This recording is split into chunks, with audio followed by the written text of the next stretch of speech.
8वें वेतन आयोग का इंतजार कर रहे केंद्र सरकार के कर्मचारियों और पेंशनर्स के लिए बड़ी खबर सामने आई है। नेशनल काउंसिल यानी जिसको कि आप एनसीजेसीएम के नाम से जानते हैं, उनकी ओर से आयोग को अपना 51 पेज यानी 51 पेज का मेमोरेंडम जो है तय समय से पहले भेज दिया गया है। अब जेसीएम ने क्या क्या बड़ी मांगे रखी हैं, कितनी बढ़ेगी सैलरी और पेंशन, फिटमेंट फैक्टर कितना होगा, जानने और समझने की पूरी कोशिश करेंगे। Madam, it's a very big day for 8th पे कमीशन का जो इंतजार कर रहे हैं लोग, सैलरीड हों, पेंशनर्स हों। सीधे कहा जा रहा है कि 2.86 का जो फिटमेंट फैक्टर था उसमें सीधे 1 अंक जोड़ दीजिए। सीधे अब बात हो रही है 3.8 की। क्या है latest update? Over to you. बिल्कुल विशाल, आपने तो इस खबर के हर पहलू को ग्राउंड पर जाके रिपोर्ट किया है, उससे जुड़े लोगों से बात किया है। और अब देखिए, ये जो है सबसे बड़ी मांग, ये ना बम्पर मांग फिटमेंट फैक्टर की जो सबसे बड़ी मांग कर रही है एनसीजेसीएम, जो स्टाफ साइड है, वो कह रही है कि भाई इसको 3.83 आप कर दीजिए फिटमेंट फैक्टर को। वजह इन्फ्लेशन, वजह बढ़ता हुआ कॉस्ट ऑफ लिविंग, वजह है सैलरी स्ट्रक्चर आउटडेटेड हो गई है, वजह है कि इन्हें चाहिए रिटायरमेंट सिक्योरिटी। इन 3 वजहों से वो कह रहे हैं कि इसे सीधा 3.83 का फिटमेंट फैक्टर करना चाहिए सरकार को। ये इनकी डिमांड है। और इससे क्या होगा, आप सोचिए, जो बेसिक सैलरी जो 18,000 है वो सीधे सीधे 69,000 पर पहुंच जाएगी अगर 3.83 जो इनका प्रपोजल है या इनकी जो डिमांड है उसे माना जाता है। इससे पहले हमने अलग अलग आवाजें उठती हुई देखी, लेकिन ये सबसे हाईएस्ट फिटमेंट फैक्टर की मांग है। हमने देखा ट्रेड जो यूनियंस हैं उन्होंने कुछ 3.0 की बात की, 3 से ऊपर की बात की थी। एफएनपीओ जो थे बिल्कुल उन्होंने मांग की, उन्होंने कहा था 3.0, कुछ एम्प्लॉय ग्रुप्स ने कहा था 3.25। लेकिन इन सब को पीछे छोड़कर यहां पर जो स्टाफ साइड का जो जेसीएम है, जॉइंट कमेटी है, उन्होंने अपने प्रपोजल में कहा है कि हमें 3.83 चाहिए, क्योंकि इन्फ्लेशन बढ़ी है, सैलरी स्ट्रक्चर एक जमाने से वैसे ये चले आ रहे हैं, रिटायरमेंट की सिक्योरिटी चाहिए। तो करीब जो है 49 लाख एम्प्लॉयज, सर्विंग एम्प्लॉयज, और 75 लाख रिटायर्ड पेंशनर्स के लिए ये खबर बहुत बड़ी है जो इनकी मांग है।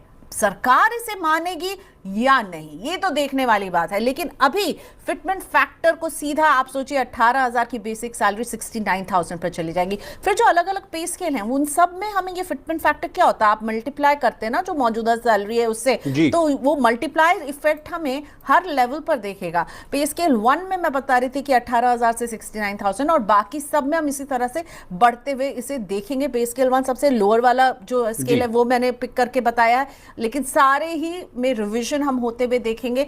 प्लस इसके साथ एक बहुत इंटरेस्टिंग इनकी मुझे डिमांड लगी कि छुट्टियों को लेकर इन्होंने जो डिमांड की कि भाई घर में अगर बुजुर्ग माता पिता हैं तो उनकी छुट्टी के लिए फैमिली यूनिट का साइज भी बढ़ाने की मांग की है। 5 यूनिट जो पहले 3 हुआ करता था, जिसमें कि पेरेंट्स को शामिल किया जाए, और पेरेंट्स की खराब सेहत की देखभाल के लिए अलग से छुट्टी जो है उन्होंने मांग की है।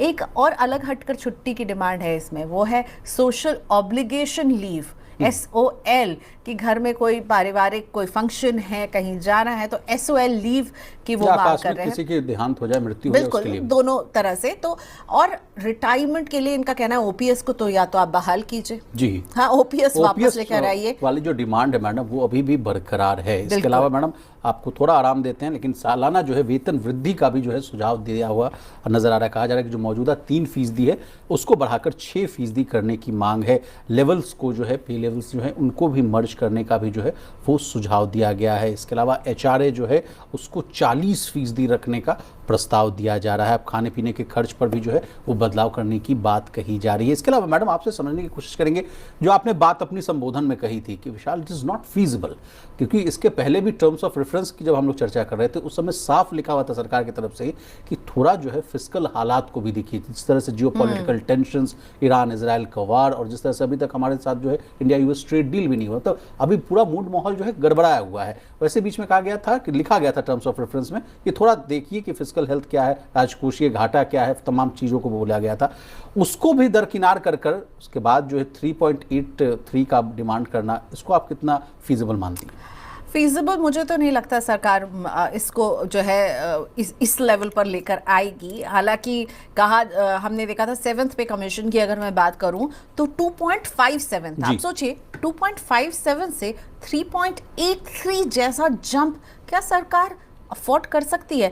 क्योंकि मैं कुछ रिपोर्ट्स यहाँ पे हाईलाइट करना चाहूंगी जो मैं पढ़ रही थी। कोटक म्यूचुअल फंड की एक रिपोर्ट में कुछ नंबर्स जो मेरे सामने आए, उनका कहना है कि अगर 8th पे कमीशन में जब इस तरह से अगर रोल आउट किया जाएगा पैसा, तो सेंट्रल और स्टेट गवर्नमेंट के पे आउट में सरकार पर जो है 3.7 से लेकर 3.9 लाख करोड़ का बोझ हर साल बढ़ सकता है। और ये तब है मैडम, ये जब 2.86 या 3 के आसपास की बात हो रही थी, तब कहा जा रहा है कि 4 लाख करोड़ का बोझ लेकिन पड़ेगा। अगर हम इस 4 को कर दिए, इस वाले को माने इनके प्रपोजल को, तो देखिए इस पे जीडीपी पे जो डेट लगेगा वो है 1.1 to 1.2% ऑफ इंडिया जीडीपी रफली ये बनता है। अगर मैं पीछे थोड़ा सा हम रिवाइंड करें, जैसे मैंने कहा कि 7th पे कमीशन में 2.57 का जो था वो फिटमेंट फैक्टर था, तो 7th पे कमीशन की हम बात करते हैं।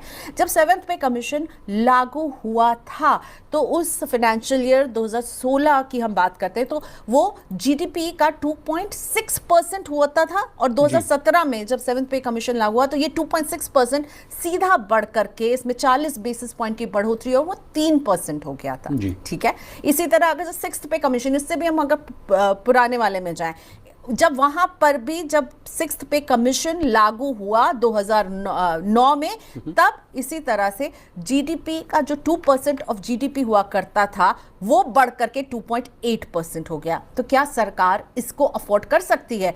अब आपने जैसे कहा बदला हुआ पूरा माहौल है, इंपोर्ट बिल बढ़ने की चिंता, क्रूड महंगा होगा, इंपोर्ट बिल बढ़ेगा, हम अपने फ्यूल, ऑयल, गैस सभी ज़रूरतों को बाहर से इंपोर्ट करते हैं, इन्फ्लेशनरी प्रेशर बढ़ेगा। ठीक है, अब यहाँ पर क्या सरकार एक और इस तरह का कदम उठा सकती है? उनके पास क्या वो फिस्कल स्पेस है?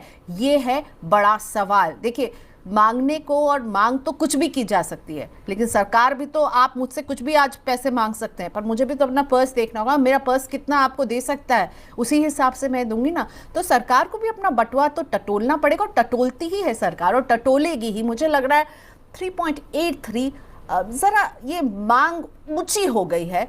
आई एम श्योर, देखिए महंगाई से राहत सबको चाहिए, और इसके लिए एक तरह से अगर मैं इनकी तरफ से बात करूं तो ये जायज़ है मांग, भाई हमें राहत तो चाहिए महंगाई से, लेकिन क्या सरकार इसको देने की स्थिति में है?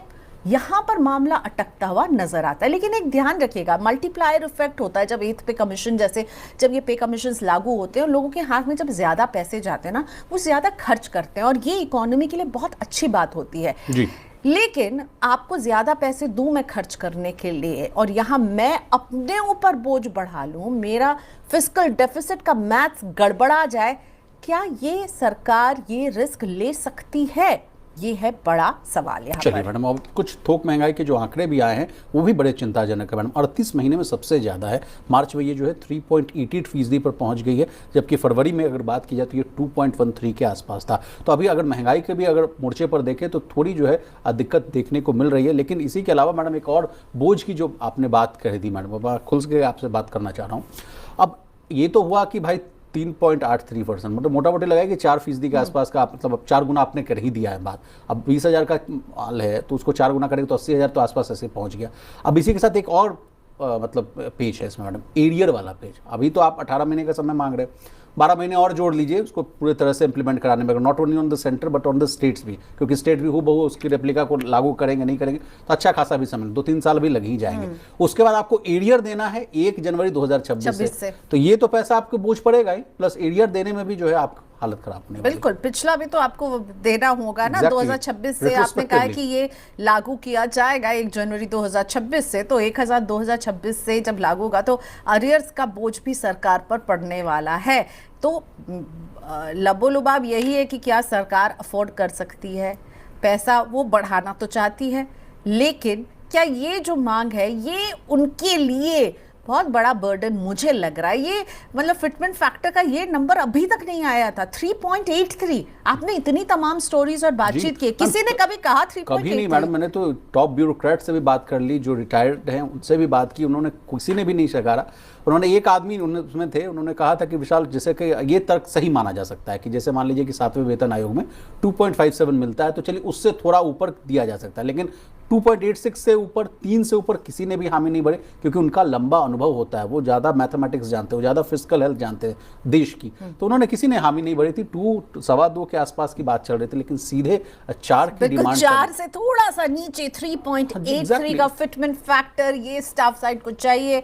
उनकी दलील है कि भाई महंगाई बढ़ रही है, सैलरीज रिवाइज नहीं हो रहे हैं। लेकिन हम अगर फिटमेंट फैक्टर के अलावा देखें तो उन्होंने salary revision, pay scale, merger, इन सब की बात कही है, जो मुझे कई हद तक बहुत सही लग रही है। पर मुझे लग रहा है फिटमेंट क्योंकि जो वो कह रहे हैं कि भाई हमें डिजिटल अलाउंसेस चाहिए, ठीक है, ये सारी बातें मैं बिल्कुल सही मानती हूँ। SOL, सोशल ऑब्लिगेशन लीव चाहिए, पटर्निटी लीव की मांग की गई है, मटर्निटी लीव की मांग की गई है, घर के यूनिट को बढ़ाने की बात की गई है कि भाई अगर एक दंपत्ति है, एक बच्चा है, तो उसके साथ उनके माता पिता भी जो हो, जो वर्किंग क्लास है, उनके पेरेंट्स को शामिल किया जाए, उनकी तबीयत खराब हो तो उनकी देखभाल के लिए छुट्टी मिले। Thums up. आई थिंक बहुत अच्छी डिमांड्स है आपकी कि प्रमोशंस को लेकर के, रिविजन्स को लेकर के, इंक्रीमेंट्स को लेकर के, कि हर साल जो है एक रिव्यू और इतने जो वो मिले, पेंशन को रिवाइज करने हर 5 साल में उसको रिवाइज किया जाए। मुझे लगता है उनकी डिमांड बहुत जायज़ है, तर्क संगत है, लेकिन जो चीज़ तर्क संगत नहीं है वो मुझे फिटमेंट फैक्टर लग रहा है। अभी तो मुझे लगता है मैडम कि 2 बैरियर्स अभी हैं। एक तो है कि ये पूरे जो प्रस्ताव है ये जाएगा मैडम के पास, जस्टिस रंजना प्रकाश देसाई जो चेयरमैन है, उसके बाद वो जाएगा तर्क सरकार के पास। तो अब दोनों लेवल पर देखना होगा कि क्या वो लोग क्या कहते हैं, उनका पक्ष क्या आता है, ये भी देखना। लेकिन मैं सुनना चाहूंगा हमारे कमेंट बॉक्स में जो लोग हमें देख रहे हैं, आपका क्या पक्ष है? आपको लग रहा है ये 3.83 सही डिमांड है?